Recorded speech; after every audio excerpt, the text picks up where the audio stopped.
بامقصد زندگی audio book. یہ کتاب آپ کے نام منسوب کی جاتی ہے۔ آپ کی پیدائش سے پیشتر ہی خدا نے آپ کی زندگی میں اس لمحے کی منصوبہ بندی کر لی تھی۔ یہ کوئی اتفاق نہیں کہ یہ کتاب آپ کے ہاتھوں میں ہے۔ خدا کی یہ آرزو ہے کہ آپ یہ جان لیں کہ آپ کو اس زمین پر اور ابدیت میں کس طرح زندگی بسر کرنی ہے۔ افسیوں 1:11 آیت۔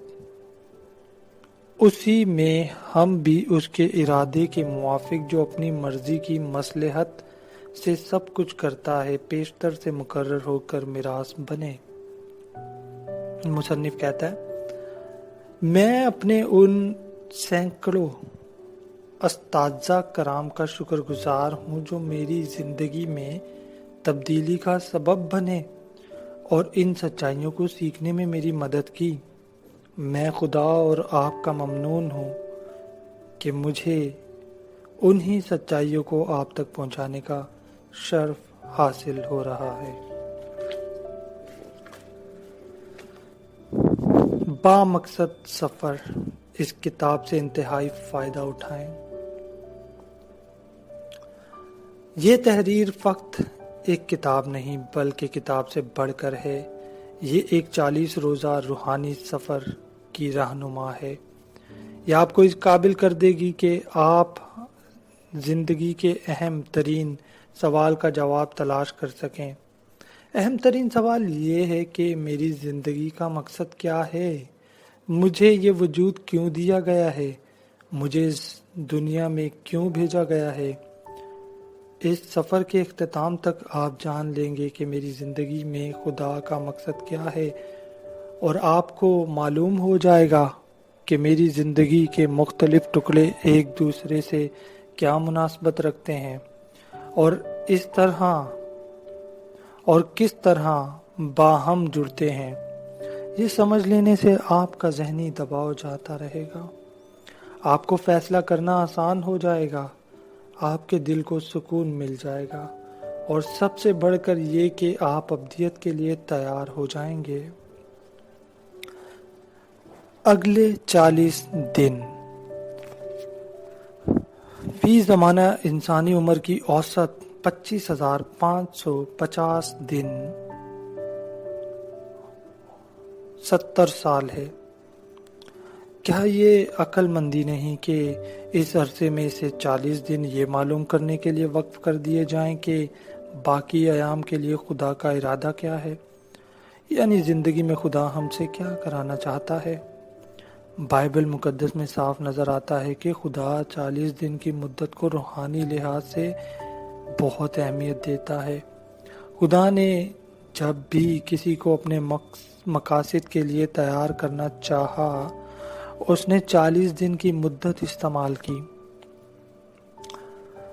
نوح کی زندگی 40 دن کی بارش کے بعد بالکل بدل گئی۔ موسیٰ 40 دن کوہ سینا پر رہنے کے بعد بالکل بدل گیا۔ ملک موعود میں 40 دن پھرنے کے بعد جاسوسوں کی رائے میں تبدیلی آئی۔ جولیت 40 دن خداوند کے لشکر کو للکارتا رہا اور داؤد نے اس کا چیلنج قبول کیا اور صورتحال یکسر بدل گئی۔ ایک وقت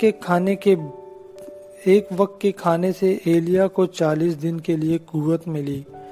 خدا نے 40 دن عطا کیے اور نینوا کے سارے لوگوں نے توبہ کی۔ یسوع بیابان میں 40 دن رہ کر روح کی قوت سے معمور ہوا۔ یسوع جی اٹھنے کے بعد 40 دن تک شاگردوں پر ظاہر ہوتا اور انہیں سکھاتا۔ اگلے 40 دنوں میں آپ کی زندگی میں زبردست تبدیلی آئے گی۔ اس کتاب کو 40 چھوٹے چھوٹے ابواب میں تقسیم کیا گیا ہے۔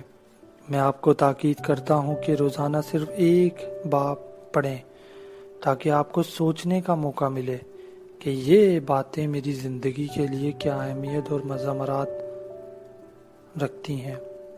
بائبل مقدس فرماتی ہے کہ اس جہان کے ہم شکل نہ بنو بلکہ عقل نہیں ہو جانے سے اپنی صورت بدلتے جاؤ تاکہ خدا کی نیک اور پسندیدہ اور کامل مرضی تجربے سے معلوم کرتے رہو۔ رومیو 12 باب کی 2 آیت۔ مراد یہ ہے کہ خدا کو موقع دو کہ وہ آپ کی سوچ کا انداز بدل ڈالے اور آپ جان لیں کہ وہ آپ سے کیا کرانا چاہتا ہے۔ ہم بہت سی کتابیں پڑھتے ہیں لیکن ہماری زندگی میں کوئی تبدیلی نہیں آتی۔ اس کی ایک وجہ تو یہ ہے کہ ہمیں شوق ہوتا ہے کہ جلدی سے اگلا باب پڑھ لیں۔ ہم ذرا توفیق کر کے ان باتوں پر غور نہیں کرتے جو ابھی ابھی پڑھی ہیں۔ ہم بغیر کچھ سیکھے اگلے باب میں دوڑ پڑتے ہیں۔ اس کتاب کو صرف پڑھیں نہیں بلکہ اس پر غور و خوض کریں، اہم باتوں کے نیچے لکیر لگائیں، حاشیے میں اپنے خیالات لکھیں، اسے اپنی کتاب بنا لیں۔ میری زندگی میں وہی کتابیں کارآمد ثابت ہوئی ہیں جنہیں میں نے صرف پڑھا نہیں بلکہ اپنی بنا لیا۔ مصنف کہتے ہیں 4 مددگار خصوصیات۔ مصنف نے یہاں پہ 4 مددگار خصوصیات اس کتاب کو پڑھنے کے لیے دی ہیں، یعنی کہ 4 ایسے پوائنٹس ہیں جو آپ چیپٹر کے دوران ان 4 پوائنٹس کو لے کر اس چیپٹر میں غور کر سکتے ہیں۔ جیسے کہ غور و فکر کے لیے ایک نقطہ دیا جائے گا، زبانی یاد کرنے کے لیے آیات ہوں گی، غور کرنے کے لیے سوال اور سوالات برائے بحث ہوں گے۔ تو اب ان کو تفصیل سے دیکھتے ہیں۔ 4 مددگار خصوصیات۔ 4 خصوصیات ہیں جن سے یہ کتاب آپ کے لیے کارآمد ثابت ہوگی۔ ہر باب کے آخر میں ایک حصہ ہے جس کا عنوان ہے اپنے مقصد کے بارے میں سوچنا۔ اس کے تحت آپ کو یہ 4 باتیں ملیں گی۔ نمبر 1، غور و فکر کے لیے ایک نقطہ۔ یہ نقطہ سچائی کی ایک ڈالی ہے جس میں با مقصد زندگی گزارنے کا ایک اصول اختصار کے ساتھ پیش کیا گیا ہے۔ آپ پورا دن اس پر سوچ بچار کر سکتے ہیں۔ پولس نے تیموتھیوس کو تلقین کی کہ جو میں کہتا ہوں اس پر غور کر، کیونکہ خداوند تجھے سب باتوں کی سمجھ دے گا۔ دوسرا تیموتھیوس 2 باب کی 7ویں آیت میں یہ لکھا ہے۔ نمبر 2 نقطہ جو نمبر 2 ہے جس پہ غور کرنا ہے وہ ہے زبانی یاد کرنے کی آیت۔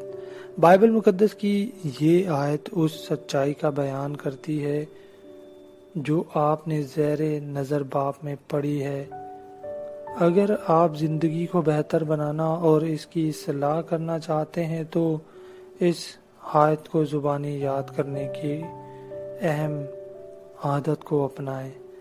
آپ ان آیات کو چھوٹے چھوٹے کارڈوں پر لکھ کر اپنی جیب میں رکھ سکتے ہیں۔ نمبر 3، غور کرنے کے لیے سوال۔ ان سوالوں کی مدد سے آپ غور کر سکیں گے کہ جو کچھ میں نے پڑھا ہے وہ میری زندگی کے لیے کیا اہمیت رکھتا ہے اور میں اس سے کس طرح استعمال کر سکتا ہوں۔ میں آپ کی حوصلہ افزائی کرتا ہوں کہ آپ جواب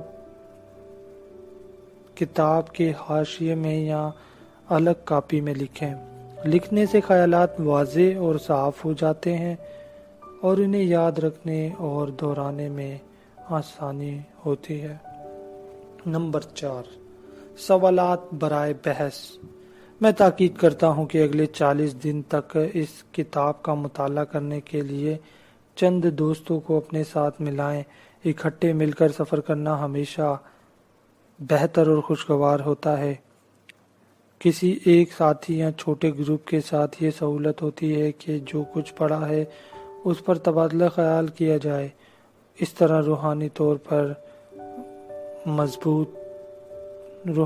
پر مضبوط ہونے اور ترقی کرنے میں بے حد مدد ملتی ہے۔ حقیقی روحانی ترقی اور پختگی کے لیے دوسروں کے ساتھ شراکت ہمیشہ ناگزیر ہوتی ہے۔ تنہائی میں اور انفرادی کوشش سے یہ عمل کبھی آگے نہیں بڑھتا۔ اپنی زندگی کے مقصد کی تلاش اور وضاحت کے لیے لازمی ہے کہ آپ پاک نوشتوں کو ہم کلام ہونے کا موقع دیں۔ ہم نے اسی وجہ سے بائبل مقدس سے بے شمار اقتباسات کتاب میں شامل کیے ہیں، اور جہاں ضرورت محسوس کی وہاں کچھ وضاحت بھی کر دی ہے۔ مصنف قارئین کے لیے دعا کرتے ہیں، اور یہ ہیڈنگ ہے، میں آپ کے لیے دعا کرتا رہا ہوں۔ یہ کتاب لکھنے کے دوران میں اکثر دعا کرتا رہا کہ خدا آپ کو امید، قوت اور خوشی کا ناقابل یقین احساس اور تجربہ عطا کرے۔ یہ سب کچھ اس وقت حاصل ہوگا جب آپ کو معلوم ہوگا کہ خدا نے آپ کو اس کرۂ ارض پر کیوں بھیجا ہے۔ یہ ایک بے مثال تجربہ ہوگا۔ میں اس لیے جوش سے بھرا ہوا ہوں کیونکہ ان سب بڑی بڑی باتوں کو جانتا ہوں جو آپ کو پیش آئیں گی۔ یہ باتیں مجھے بھی پیش آئیں جب سے مجھے اپنی زندگی کے مقصد کا علم ہوا ہے۔ میں پہلے جیسا نہیں رہا بلکہ بالکل بدل گیا ہوں۔ چنانچہ میں ان فوائد سے بخوبی واقف ہوں۔ اس لیے آپ کو چیلنج کرتا ہوں کہ آپ اگلے 40 دنوں کے دوران اس روحانی سفر سے منہ نہ موڑیں، ایک دن بھی ناغہ نہ کریں۔ آپ کی زندگی بہت قیمتی ہے، لہٰذا اس سفر کو سنجیدگی کے ساتھ شروع کریں۔ اپنے روزانہ کے معاملات میں اس کے لیے وقت مقرر کریں۔ اگر آپ تیار ہیں تو آئیں، ایک عہد کریں۔ کسی معاملے کی یقین دہانی کے لیے دستخط کرنا بہت اہم ہوتا ہے۔ اس کتاب کے مطالعے کے لیے اگر آپ کو کوئی ساتھی مل گیا ہے تو اس سے بھی دستخط کرائیں۔ آئیں ہم مل کر اس مفید کام کا آغاز کریں۔